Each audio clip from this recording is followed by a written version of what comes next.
Hey everyone, and welcome to the channel. So in front of us is the 2023 Audi RS5 Sportback. This model is finished off in a Scary Blue Metallic, and they have an MSRP right around $85,000. So we are going to start off today's review with what powers this RS model. Underneath the hood, this comes with a 2.9 liter twin turbo V6 that is paired to an 8-speed automatic transmission. And this pumps out 444 horsepower, 442 pound-feet of torque. Sent through that Quattro all-wheel drive system, it will propel this 4,000-pound sedan from 0 to 60 in 3.3 seconds. If you opt for the competition package, that will up the top speed to 155 miles an hour. This also has a fuel economy of around 18 miles per gallon in the city and 25 out on the highway. So this is a very performance-oriented, almost a sleeper style luxury sedan. So let's work our way to the exterior styling now, where this does have the driver assistance package. So it gives you the sensors as well as the corner sensors for the adaptive cruise and all of that tech. This has the hexagonal design for the grille with the chrome badges, a forward-facing camera, and plenty of cutouts to provide cooling to the engine. Now this also has the LED headlights, DRLs, and turn signals. There's some more vents in the lower section, and then 4 lines coming down the hood that meet the top of this grille very nicely. So it has a distinctive front end to it. Very aggressive for this luxury style vehicle. As we work our way to the side though, it gets a little bit more luxurious with the flowing lines. We have the 19-inch wheels with that multi-spoke design. This has the RS brakes as well as the suspension and the sport differential. There's more gloss black in that lower side skirt, and the power folding side mirrors have the brush trim with the integrated turn signal. That brush trim makes its way to the rest of the windows. This does have a sunroof up top, and then very crisp blinds that run down the side, just above the door handle and in the lower section of the door, and it flows nicely with that Sportback design. So basically a sedan, but Audi calls it the Sportback. I love how the rear section flows nicely to the trunk, where this does have a gloss black spoiler, more chrome badges, LED taillights with the backup camera and all the sensors, and then surrounding the dual exhaust, there's more of that brush trim and some gloss black accents. Now as we work our way to the cargo space, being the Sportback model, you get a lot more usable interior space than a normal sedan. So it's not just a trunk, it's the whole rear glass that opens up, and that gives you a lot more space. Underneath the floor, this even has a spare tire. You could utilize that for a little bit extra storage if you needed to, and you can even fold down these back seats. So you could fit in a bicycle somehow if you wanted to. That's how much usability this has. And there's some nets on both sides where you can place some other smaller items as needed. As we work our way to the back seats now, you can actually lock and unlock these with the door handles, and I love that they open up. Instead of coming towards me, they go up towards the ceiling, which is a unique design, along with the pillarless rear doors. Now for this door panel, there's Alcantara and leather, Bang & Olufsen sound system, and this model has the carbon fiber trim accents, which is a nice touch, and the brushed aluminum for some of the other accents. Now for these black leather seats, there's the diamond stitch pattern, or the honeycomb stitched pattern, which looks very nice. And at 5'10", I can work my way into these back seats where I have a good amount of space. These are heated seats too. There's storage nets, the rest of the climate adjustments, even some auxiliaries. And right in the middle, we have the armrest, a little bit of storage, and then a cup holder in the front section. And you can actually fold down this middle seat independently. So if you need a little bit more versatility, you have the option to do that, along with a good amount of visibility. So it's very easy to see in all directions. Now the front door panel is just like the rear. There's all the window adjustments, power folding side mirrors, which are heated. There's also memory seating adjustments, and then some more storage in the lower section. Now these front seats are also massaging, so that controls down on the side with the rest of the automatic adjustments. RS is also in the middle, and there's more lateral support for these front seats. Very nice sport bucket style for this model. Now the steering wheel is completely covered in perforated leather. We have more brushed aluminum accents. Let's fire this up though, so we can go through the rest of all these controls. Now, like I mentioned earlier, this has adaptive cruise, so that stock is on the left side, very easy to go through. On the left side as well, all these are for the virtual cockpit. So currently you can see boost along with power and torque on that right side.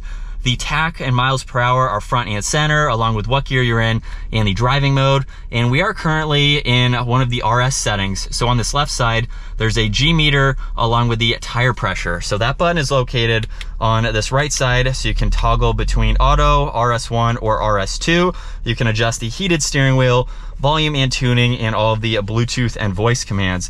On this left side is how you can further go through this info when you are in the normal settings. So there's the audio, I can go into notes along with the navigation to pull that up, and then we can go all the way back and look at some of this various information.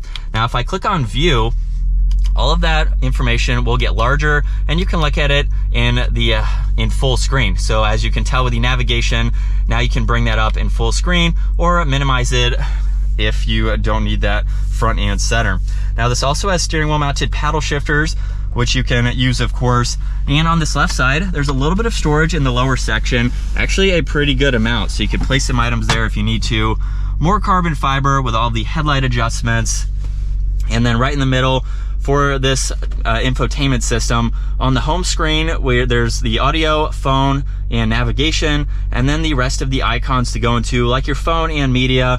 If we go into vehicle though, you can swipe over and go into the drive select, so auto, comfort, and dynamic, and then adjust RS1 and RS2. There's lighting and visibility, your RS monitor, so you can monitor all of these vitals and go through those as needed. And then we have a few other icons that you can go into. And on the left side, all these presets make it quick to get to all this information. Now underneath that, the air vent goes all the way to the passenger side, so it's a nice trim to see that flow nicely with the carbon fiber surrounding the rest of these controls. Right in the middle for this screen, you can quickly go through fan speed, AC, where you'd like the air to go for driver and passenger, adjust the temperature dials. These are heated front seats. And then underneath that, there is a shortcut for the drive select, so you can quickly get into those in that upper screen. There's also traction control. This has the parking assist, so you can activate that when you need to. There's also the parking sensors, and then you can turn that screen on and off when you are not in the park assist. So that is nice to have. A little bit of storage down below with two auxiliaries. There's two cup holders, a square bin in front of the shifter that you can use. And for the leather shifter, by placing this into reverse, there's an array of cameras to really help you in parking lot situations. So you have no shortage of visibility, and you can quickly get to the park assist if you need to bring that up. Going into drive and over to the right is how you can shift now using the shifter or the paddle shifters, and then park is located on the back side. Now there's the e-brake, a little bit of storage with power and volume for the radio as a physical button. For the armrest, by opening this up, you can see there is the access to the wireless charging pad, a little bit of storage with an auxiliary in the back section, and then plenty of storage in the glove box for all of that information. Now this does have a sunroof, which is automatic, so that adjustment is in the middle along with the sunroof adjustments. This has touch sensitive dome lights. There's a few other icons for the dome lights there. And then as far as visibility goes, it is incredibly easy to see in both directions, so it's very open feeling. But now let's go ahead and get this RS5 out on the road. And from second gear, here's a mild acceleration. And we are up to speed. Shifts are so smooth. With this being an Audi, it's a lot more luxury focused, of course. Even though it's still a sporty model, those shifts are almost not existent, which is nice because it gives you that luxury feel while you still have that performance. And like I said, it's not too loud either, which is nice. So you can make this a comfortable daily, and then if you want to take it on some back roads and really get in some spirited driving, you have the best of both worlds. So this would be a perfect dad mobile, maybe a mom mobile, so that way you don't have to sacrifice anything and still have some of the performance. It's such a fun vehicle to drive too. I can't get over getting behind the wheel of Audis, just how solid they feel. And for the price, like I said earlier, you really can't beat what you get. Obviously there's a little bit less tech than some other vehicles, but you're going to get a reliable vehicle and you are going to get what you want without anything else, which sounds odd, but for me, I like simplicity. I like not having too many options to go through. You even get the massaging seats.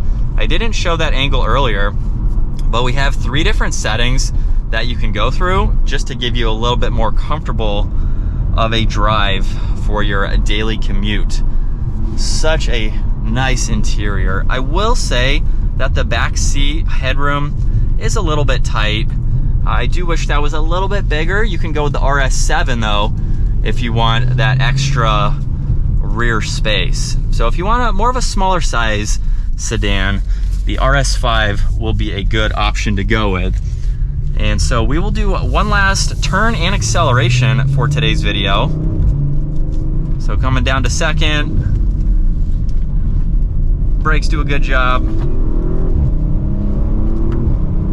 And just like that, we are up to speed. So that is going to wrap it up for this 2023 Audi RS5 Sportback. Once again, a huge shout out to Audi Greenville for providing this vehicle for me today. Check out their website, that link is down below. Give the video a huge thumbs up if you enjoyed it, and smash that subscribe button so you guys don't miss out on our daily uploads. I will see you all in the next video.